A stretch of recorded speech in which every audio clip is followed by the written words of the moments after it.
We are getting in again once more to our series that we started last Sunday called Rooted. Dave, last Sunday, took us through the idea of planting and growing, we looked we looked at how Jesus is the one who gives us life, how our roots go deep in him, how that enables us to grow.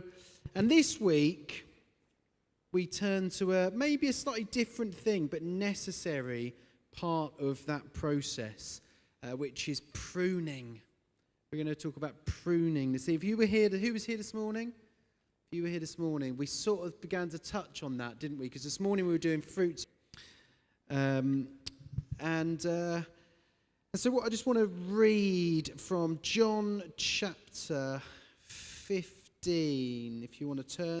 John chapter 15, and we're going to read verses 1 to 5.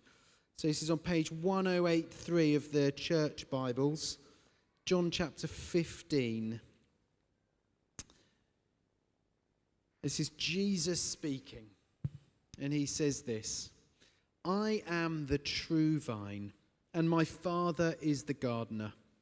He cuts off every branch in me that bears no fruit. Every branch that does bear fruit, everyone through change or redirection.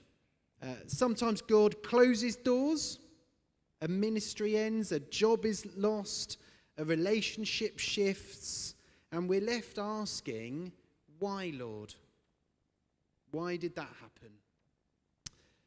But perhaps it's because to make way for something greater. So it could be like that pruning.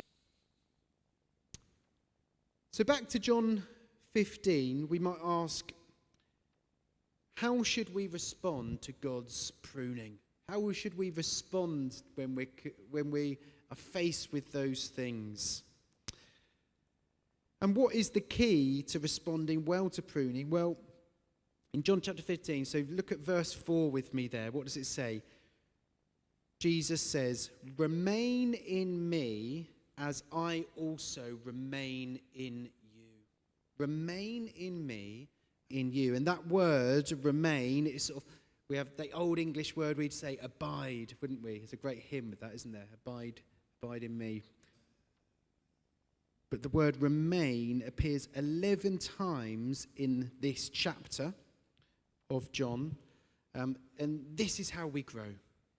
This is how we bear fruit. And this is how we endure the pruning process.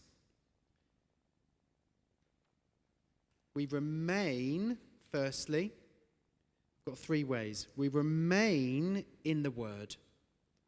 Let the Scriptures shape your heart. Let them remind you of God's goodness, his promises.